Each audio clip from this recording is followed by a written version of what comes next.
Describe yourself in 5 words. Erratic, unpredictable, spastic, strange, and fun. Why did you become a debater?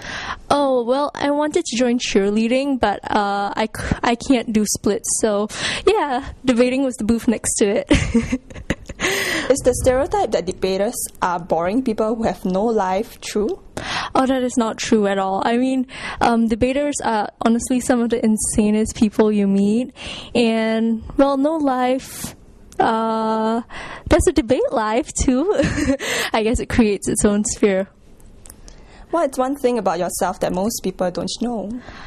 Oh, well, I actually, I found the perfect way to die, which was to actually get a bite by a white tiger on the neck, because I went to the zoo and I read that, they just give you one bite and then you die.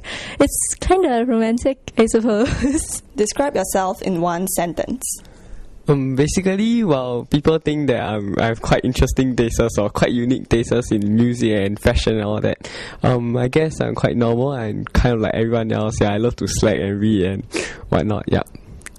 What do you think makes a good debater? A good debater personally isn't one that just dumps out loads of statistics or logic or arguments all at once and hopes to confound the audience or confound the judge, and all with bombastic words or something. I guess a good debater has to also persuade. That's the most important thing about being a debater. To persuade the judges, persuade the audience that your stand is right and your side is right. And that involves a certain element of style, a certain ability to convince people and speak well, yeah. Is the stereotype that debaters are boring people who have no life true?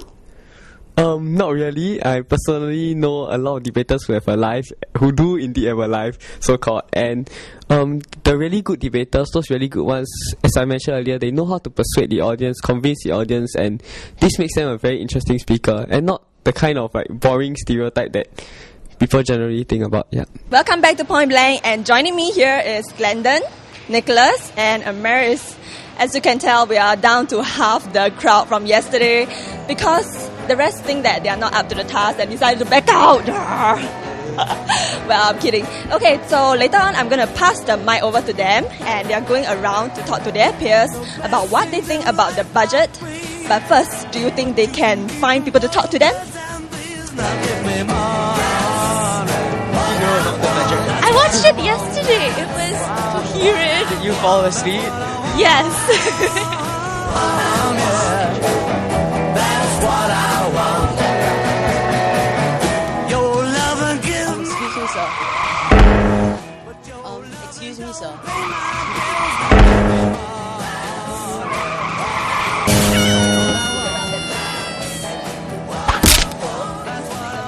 What do you think about Singapore's budget?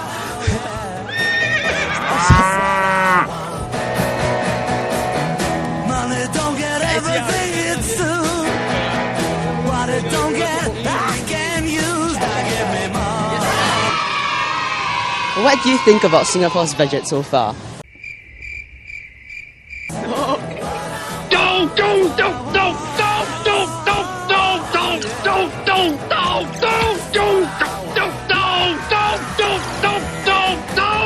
A few minutes of your time, please. It's just a short while. What impressions did you first form about the Singaporean budget? As in, we know there is the financial crisis now, so basically the priority of the government is to give help to especially to the financial sector. I think that I heard that they are reducing the rent fees or something. I think it's quite helpful for them also. Yeah, because in Singapore, they always have the meritocracy system, and they say that if you are not doing well, then it's your fault. But I think in this situation, judging from the conditions of the world now, right, the government is being very considerate and caring, and for once they are giving help to those who need it lah. Hi.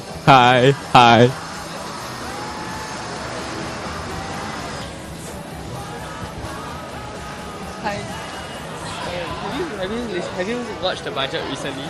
No, I'm not. I do not know anything about it. I'm sorry. Okay, no, thank you. He doesn't know anything about it. Was I supposed to like explain or something? It's okay. It's You know okay, it's something, okay. right? You know something about the You want to budget? help, please? The 40% commercial property thing Okay. What do you think about it? would help lessen the impact of the economic crisis. Since after all, that would encourage businesses to carry on, I guess. Okay, thank you very much. Thank you for coming. That's what I want. That's what I want. That's what I want. Yeah. That's what I want. Your loving give me a thrill, but your loving don't pay my bills. Now give me money. What I want. That's what I want. That's what I want. That's what I want. Oh yeah. Okay, so what do you think of the budget? The budget, okay, I think it's quite good. It caters to all the people in Singapore. So far, I think what the government has done is quite good. The different initiatives are quite useful for our economy now.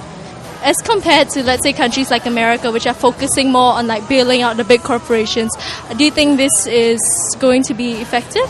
Well, actually, what America does is going to affect us very much. So by them building out the companies, it allows us to free more money. By their economy, American economy will be able to develop better, and if their economy improves, then our economy will improve too. So what the government thinks, they are putting their focus on what the Singaporean jobs and their own work places and stuff. So what America does, I don't think is very suited to what Singapore needs to do. I figure it's an incentive for them to keep their employees employed. From theory, right, whenever we are in recession, spending is supposed to increase in order to start up the economy again. So, yeah, I think spending should be good for the economy. Otherwise, it will just spiral deeper and deeper into recession. I think if we all keep our money to ourselves, and then, yeah. What do you think of this? Do you think that dipping into the reserves is necessary because it has never been done before in history? But there's always a first time for everything, right? So, I think it's okay. I mean, at the end of the day, if the situation is really bad, then employers will do what they can to cut costs. But so do you think these measures are actually going to be effective?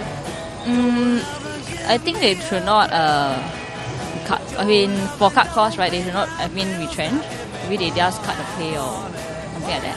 Yeah. So, what do you feel? Rejected a lot. You get to see both sides. Like yesterday when we watched the budget, we saw the government's point of view, and today we're seeing how people are reacting to it. And it's good that most people seem sufficiently happy with it. Yeah, but it's definitely a trying experience to try and be a journalist because you get rejected a lot. And heartbroken a lot. Yeah, very heartbroken. Do most people know about the budget? Yeah, they do actually. Most of them are actually aware of more or less what's going on. So, yeah, the whole thing about Singaporeans being apathetic, not true. What about you? I felt that. It was quite interesting because I've never done this being a reporter before. Being a reporter seems easy, but you never know what happens behind the scenes. When people get rejected and all that. Yeah, so it's quite interesting. I guess maybe I'll accept more interviews on the street. Yeah. Generally they're quite supportive of the budget, I guess. A lot of them don't really know about the budget. I had to explain to them some terms or some policy changes. I think it's a fun experience, and getting to see what goes behind the final cut, which if we've been on RazorTV long enough, we'll all know is quite fabulous, in fact. And of course there's the rejection and the having to reach out and connect to people that you would probably just ignore while your MP3 headphones were in your ears. And so it's something new, something fun, and that's more or less all I have to say. These are the debaters of the Ministry of Finance Debate Challenge, and they are actually also the finalists. So, how are the preparations so far? We haven't started yet, but soon. Not really. I don't think any of us have prep because the motions weren't released like very early. We just got them like a few days ago, and this week has been quite busy for all of us. But we shall attempt to like prep over Chinese New Year and like sacrifice our well-deserved break. My answer to Shiting's question was going to be what preparation, but then I realized that it's supposed to be a Ministry of Finance one, so it's kind of non-existent for now. But that's going to change soon, and yeah, if you want to see the result of our preparation, catch it live, like on RazorTV. And it's going to be on the 30th January.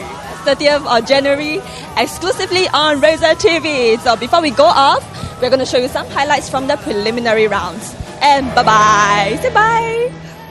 Ladies and gentlemen, what we see today is that the goal of us, this party, the parents, is aligned with the state goals, because at the end of the day, what we want is a better future for our children, a better world and a better Singapore for our children to live in. In fact, she never really talked about what is so bad about having lower GST for importers. Secondly, that on the rich, well, I've already stated the contradiction, so I'm not going to elaborate on that. And as for now, the sandwich class. Ladies and gentlemen, this notion has been bandied about in this debate so much that it's becoming very annoying. Now they propose the creation of 250,000 jobs, and we question whether this is possible. Let's consider once more that global demand is going to suffer. And since global demand is going to suffer, how is it possible they create 250,000 sustainable jobs, ladies and gentlemen, when nobody is going to buy the products and services that these jobs create? So members of this House, this policy is more flexible and more direct than the tax policy. No, thank you, sir. And the Ministry of Finance needs to prove to us how the Act is not sufficient. And they have to prove how their policy is better than the Act on these two fronts. If they can't, then members of this House, the motion before us collapses. The actual money that stays inside the Singapore's economy, bulk of it goes out of the country because most of it is going out to purchase imports. If you really want to stimulate the Singapore economy, you have to understand, no, thank you, sir, the makeup of the Singapore economy. And that makeup is that Singapore's economy is largely export-driven. We all agree that the government has good intentions, but as I've shown you, what they do is they cripple Singapore's ambitions and they threaten entrepreneurship, which can only bring about benefit to Singapore. They only have good intentions. Thank you.